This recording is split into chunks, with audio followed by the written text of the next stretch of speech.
Dans un autre appartement de la rue aux Rosets, dans le quartier de la cathédrale commémorative, Lumian a placé le poisson froid du Fürth devant Ludwig. Les yeux de Ludwig s'illuminèrent lorsqu'il vit le poisson poêlé dans la magnifique boîte en bois. Il s'est rapidement tourné vers Lugano, qui a compris ce qu'il voulait dire et lui a remis un couteau et une fourchette pour enfant qu'il avait trouvé dans la chambre nouvellement louée. Lumian se pencha en arrière sur sa chaise et regarda Ludwig couper la moitié restante du poisson en morceaux, mâchant et avalant la viande avec les os. Sans attendre que Lumian s'enquière, Ludwig plissa les yeux, semblant s'amuser, et dit « Le Fortfeirfisch est un poisson muté résultant de la corruption qui s'est échappé de la 4e époque de Trêve. Sa race est stabilisée il y a 769 ans et réside principalement dans la section d'en haut de la rivière souterraine Madar. Sa viande et son sang peuvent être concoctés dans un cocktail chaud avec divers tournesols. Après l'avoir bu, on peut résister dans une certaine mesure aux effets du froid. Pendant une demi-heure. Un poisson-feu du Fürth qui a vécu plus d'une décennie est un ingrédient riche en spiritualité. En utilisant sa viande, le sang d'un Beyond Day of the Hunter demi-séquence, de la glace et du jus de citron, on peut faire cuire des filets de poisson au citron glacé. Après que quelqu'un les ait mangés pour la première fois, il bénéficie en permanence d'une réduction des dégâts causés par les flammes. Les manger plus tard renforcera l'effet, mais cela ne dure qu'une demi-heure. Lumian hocha la tête avec illumination. Selon les mots de Franca, la première fois qu'on le mange, il ajoute une résistance permanente au feu. Les améliorations ultérieures sont temporaires. Lugano a été surpris. Ludwig sait vraiment cuisiner? En plus, cela implique de cuisiner avec des super-pouvoirs. Puis-je l'aider à obtenir des ingrédients riches en spiritualité et lui demander de me préparer des délices similaires? Il semble capable d'améliorer de façon permanente certaines de mes capacités. Après que Ludwig ait fini son repas, Lumian pensa soudain à quelque chose. Le rituel de Franca pour accéder au rang de déesse de l'affliction impliquait d'être brûlé vif, sans utiliser de substitut, pendant 15 minutes et de survivre sans devenir fou. Si Franca mange le filet de poisson citron glacé de Fortfeirfisch pour augmenter sa résistance au feu, même si la douleur ne diminuera pas, ses chances de survivre à l'incinération augmenteront considérablement. Le moment venu, elle pourra manger un peu plus temporairement avant le rituel. Les pensées de Lumian s'affluèrent tandis qu'il prenait rapidement sa décision. Aujourd'hui, il se rendrait à Trêve souterraine à la recherche du Fortfeirfisch qui vivait depuis plus d'une décennie. De son sac de voyageur, Lumian a récupéré une carte du métro de Trêve reconstituée à partir de ses souvenirs, dérivée de celle que Gardner Martin avait autrefois affichée. Il chercha l'emplacement de la section d'en haut de la rivière souterraine Madar. Alors que Lumian scrutait la carte, il demanda à Ludwig avec un sourire. « Comment connaissez-vous le nom précis de la source? Est-ce que Fortfeirfisch connaît les rivières qu'il habite ?» Ludwig se lécha les lèvres, insatisfait. En effet, ils le font. Après des années de pêche, les humains mentionnent inévitablement les noms de rivières et de sections spécifiques. Même si les Fortfeirfisch n'en comprennent pas la signification, ils conservent instinctivement cette information dans leurs cellules correspondantes lorsqu'ils y sont exposés à plusieurs reprises. Intéressant. Lumian avait posé la question en plaisantant, ne s'attendant pas à une réponse aussi sérieuse. Se montrant lui-même, il demanda curieusement « Est-ce que consommer le filet de poisson au citron glacé réduira les dégâts de brûlure que je subis ?» En tant que faucheur, les flammes lui infligent des dégâts relativement minimes. Ludwig ramassa un minuscule reste de poisson, pas plus gros qu'un grain de riz, dans la magnifique boîte en bois et le présenta à Lumian. Seulement ça. Sans hésitation, le garçon a rapidement mis le morceau dans sa bouche. « Eh bien, c'est mieux que rien », remarqua Lumian avec un sourire et un soupir.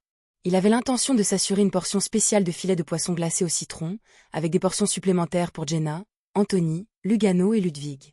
Pour accomplir cette tâche, Lumian a demandé de manière proactive.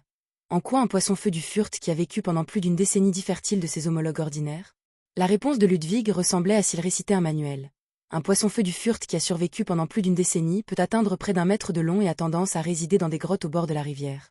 Il s'approche rarement de la surface mais présente une vive sensibilité au sang et à la nourriture spirituellement riche.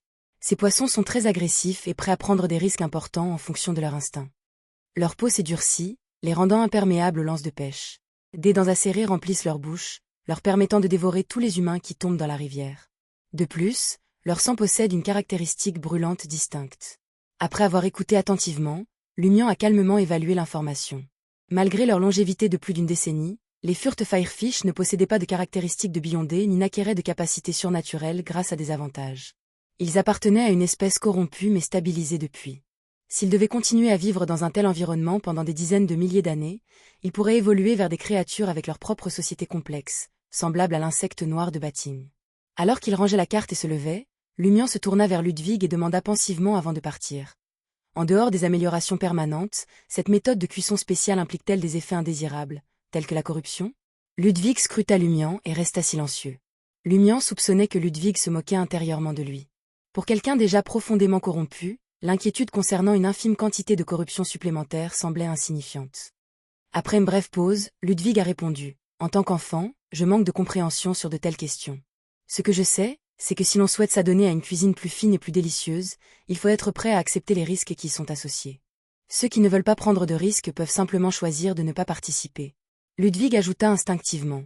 Si vous ne souhaitez pas manger, vous pouvez toujours me laisser la nourriture. Avec un léger signe de tête, Lumian ouvrit la porte et sortit de l'appartement. Dans les profondeurs de Trèves souterraines, la rivière Madar coulait à travers une grotte tranquille, déserte et faiblement éclairée, ses doux clapotis résonnant au loin. Sortant de l'ombre, Lumian, Franca et Jenna se dirigèrent vers la berge de la rivière. L'un portait une lampe au carbure, tandis que les deux autres voyageaient les mains vides. Bien que les fournisseurs d'ingrédients cherchant à monopoliser Furt Firefish gardaient cette section de la rivière souterraine, cela ne représentait aucun défi majeur pour un chasseur et deux démonesses. Utilisant les ombres, ils ont habilement navigué dans la zone patrouillée et ont réussi à atteindre le bord de l'eau. En levant sa lampe au carbure, Lumian découvrit que la rivière souterraine était non seulement vaste mais aussi incroyablement profonde. Des grottes submergées bordaient le lit de la rivière, habitées par des poissons particuliers. Après un examen rapide, Lumian posa la lampe au carbure, retroussa ses manches et s'accroupit au bord de la rivière. Sans hésitation, il a plongé son bras droit dans l'eau glaciale. « Est-ce votre méthode de pêche préférée ?» s'enquit Franca, bien consciente du penchant de Lumian pour la pêche. Cependant, elle ne s'attendait pas à ce qu'il utilise la même technique alors que sa proie était littéralement un poisson. Quelle alternative ai-je? Lumian rit. Préfériez-vous que je me déshabille, que je plonge dans les grottes sous-marines et que je les attrape à main nue? Ce n'est pas une impossibilité, répondit Franca avec un sourire enjoué. Ce serait une excellente occasion d'admirer votre physique. Ignorant son commentaire, Lumian concentra sa spiritualité, provoquant l'émanation d'une fine couche de flammes blanches de son pouce. Les flammes, résistantes à l'effet extincteur de l'eau, prirent la forme d'un petit couteau et lui coupèrent soigneusement l'index. Une seule goutte de sang s'écoula et se dispersa rapidement dans l'eau environnante. Le Fort Firefish nageant dans les bas-fonds sembla détecter une présence inquiétante et se retira rapidement de la zone où le sang s'était répandu. Quelques instants plus tard, d'énormes poissons-feux du Furt, à la peau carbonisée et durcie, ont émergé des grottes le long du lit de la rivière. Un spécimen particulièrement rapide atteignit la main droite de Lumian en un éclair, la bouche grande ouverte pour révéler des dents pointues et luisantes. Avant qu'il puisse enfoncer ses dents dans sa chair, la paume de Lumian se serra brusquement en un point. Au lieu de se retirer, il poussa sa main en avant, frappant directement la gueule béante du poisson. Avec un bruit retentissant, Lumian saisit le crâne de la créature et sortit le colossal poisson Furt de la rivière. Silencieusement, des flammes noires froides et sinistres se sont allumées dans la rivière, incinérant le sang de Lumian qui avait fusionné avec l'eau. C'était Jenna. Nous pouvons revenir maintenant, déclara Lumian en jetant l'énorme poisson Furt à Franca. Alors que Franca attrapait l'ingrédient, le congelait et le stockait dans son sac du voyageur, elle semblait perdue dans ses pensées. Observant attentivement son comportement, Lumian a demandé « Qu'est-ce que tu penses ?» Pointant dans une direction spécifique, Franca a répondu « Je me souviens qu'à proximité, nous sommes entrés dans un monde de miroirs uniques et avons acquis le miroir d'argent classique qui nous a permis, à Anthony et à moi, d'accéder à la 4e époque de Trèves. » En effet, reconnut Lumian, faisant signe à Franca de continuer. Détournant le regard, Franca exprima ses pensées. « Je me demande si nous pourrions utiliser le monde miroir pour organiser une embuscade contre Morant Avini. Plus précisément, je fais référence au monde miroir conventionnel qui relie tous les miroirs de ce monde.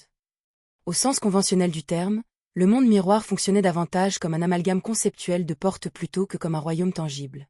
Il s'agissait d'un réseau complexe de passages reliant divers miroirs et terres énigmatiques. Essentiellement, si Franca pouvait exploiter le monde miroir et localiser l'emplacement précis, elle pourrait se cacher derrière le miroir fréquemment utilisé par Morant Avini et lancer une attaque au moment où sa cible entrait. Qu'est-ce que vous souhaitez vraiment transmettre? Lumian haussa les sourcils. Franca a expliqué avec empressement. Considérant qu'une partie de la corruption de la 4e époque de Trèves s'est infiltrée dans cette zone, donnant naissance à des créatures uniques comme Furt Firefish et l'extraordinaire monde miroir que nous avons exploré précédemment, est-il plausible qu'au sein de cette vaste étendue souterraine, il existe un coin isolé influencé par la corruption de quelques pouvoirs démoniaques de haut niveau sur une période prolongée? Serait-il possible pour quelqu'un de traverser le miroir et d'entrer dans le miroir? Monde sans atteindre le statut de demi-dieu démon? Après un moment de réflexion sérieuse, Lumian a répondu « C'est une possibilité ». Les yeux de Jenna se tournèrent alors qu'elle suggérait « Serait-ce l'endroit où vous avez découvert le miroir spécial? Cette zone doit avoir été corrompue par le pouvoir émanant du monde miroir de la 4e époque de Trèves. » Nous pouvons enquêter, a déclaré Lumian avec un sourire. Il n'est pas nécessaire de se précipiter. Si cela échoue, nous pouvons attendre notre heure. Une fois que la caractéristique Beyondé d'Hisoka sera transformée en un artefact scellé, nous pourrons peut-être prendre la forme de Rayetz et nous cacher dans le miroir. Cependant, je ne suis pas sûr que les Rayetz possèdent la capacité de naviguer dans le monde du miroir. Donnons la priorité à la recherche, déclara Franca en récupérant son fragment du monde miroir. Elle espérait que cet objet pourrait fournir un moyen unique de détection.